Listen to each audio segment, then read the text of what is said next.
If this is your first time visiting our channel, please subscribe and become a member.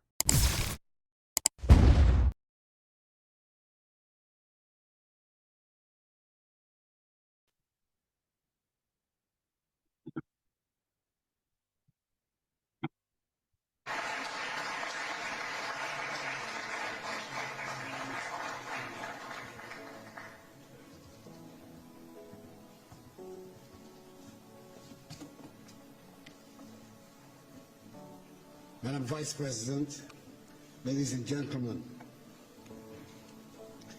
I thank the African and Diaspora Young Leaders Forum for making me part of this conversation and for the opportunity to deliver these remarks at the closing plenary in the presence of the U.S. Vice President, the Honorable Kamala Harris, and in this spectacular building, so admired by all Ghanaians, and indeed by all Africans, as it was designed by one of the foremost architects of his generation, the globally acclaimed Ghanaian architect, David Adjaye.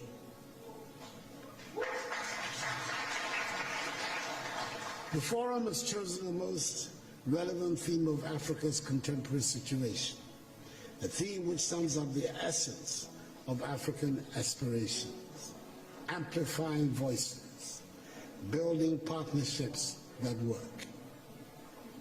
I've stated it before, that it sometimes appears the words Africa and Africans have more resonance outside the continent than inside. When we are home on our continent, it always seems very important to assert that we are Ghanaians, Ivorians, Kenyans, Nigerians, Swazis, Senegalese, Rwandans, South Africans, and Zambians. Then we find ourselves outside the continent, and then we discovered that to the outside world, there are no Ghanaians, there are no Senegalese, and there are no Tanzanians. There are only Africans, and we are all simply Africans. The lesson for me is clear. Our destinies are intricately linked with each other, and we're talking not only about those of us on the continent, but about the Africans in the diaspora as well. You can be an honors graduate from any of the top universities of this country. You can be a second or third generation American, and you can be in a well-paid job. If there's an outbreak of Ebola someplace on the African continent, you are an African. Anyone, everybody in a position of leadership in Africa today thus has his or her work cut out. The urgent responsibility we face is to make our countries and our continent attractive for our peoples, to see them as places of opportunities. It means we must provide education, quality education and skills training.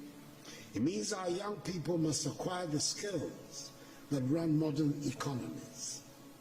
The impact of a successful Africa on the image and standing of Africans in the diaspora applies with equal force to the image and standing of her sons and daughters who go by the name African Americans, and indeed to all her kith and kin in the Americas and the Caribbean.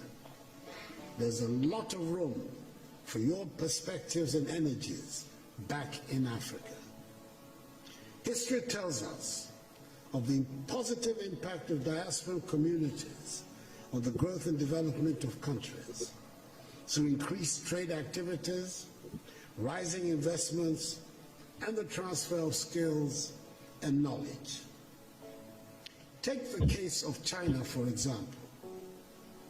With an emigre population of some 60 million, the Chinese diaspora is said to be the 25th largest country in the world, who, according to the Nikkei Asian Review, own assets worth 2.5 trillion United States dollars. When foreign companies in the late 1970s reduced their investments in China, It was the Chinese diaspora that shored up the economy.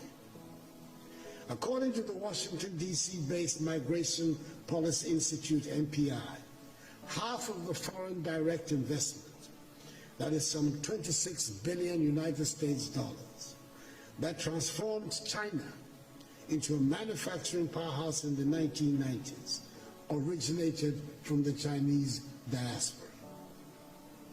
That is the rationale of Ghana's initiative of Beyond the Return, which is building on the considerable success of the Year of Return and the renewed enthusiasm around building Africa together. We must work to help change the African narrative, which has been characterized largely by a concentration on disease, hunger, poverty, and illegal mass migration.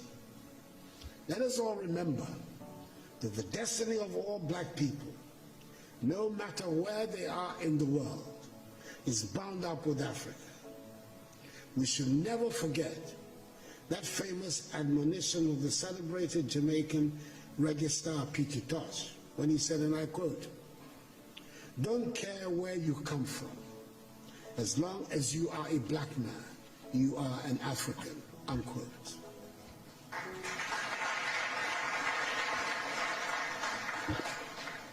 We must help make Africa the place for investment, progress, and prosperity, and not from where our youth flee in the hope of accessing the mirage of a better life in Europe, Asia, or the Americas. That is what the Beyond the Return seeks to do, so we can derive maximum dividends from our relations with the diaspora in mutually beneficial cooperation and as partners for shared growth and development. The second half of the 20th century witnessed a great blow for human progress and freedom when the African peoples, in the wake of Ghana's shining example, liberated themselves from the colonial and imperialist yoke and the racist ideology of apartheid and emerged as free, independent peoples to construct new nations of hope and advancement. The first half of the 21st century should consolidate this development and see the growth of modern, prosperous, technologically advanced nations within a united Africa, which would make a reality of the dream of the 21st century as the African century, and bring dignity and respect to black people all over the world. We've done enough talking, and dare I say we've had enough conferences and workshops.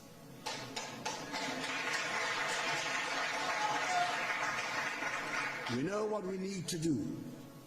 It is time just to do it. We've run out of excuses for the state of our continent. We have the manpower, we should have the political will.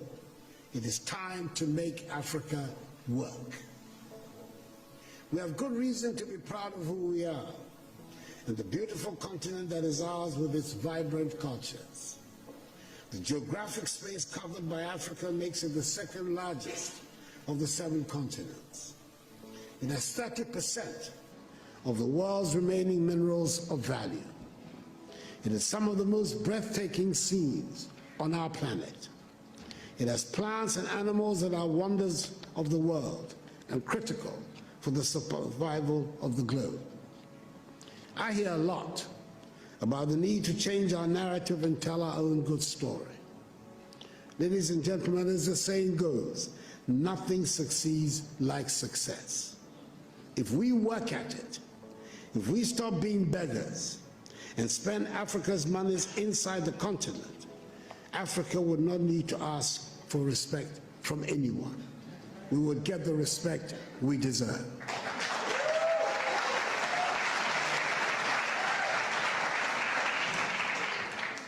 Over 30 years ago, one of America's most prestigious Ivy League universities offered a course in Mandarin, which for years had virtually no takers.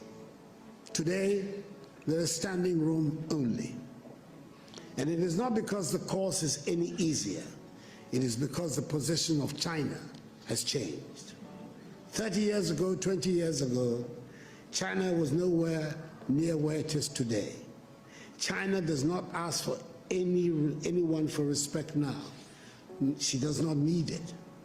Let us make our continent the prosperous and joyful place it should be, and the respect would follow. I thank you for your attention. Leave a comment and let us know what you think. I leave you with this quote from the great Marcus Garvey: "Africa for the Africans, at home and abroad."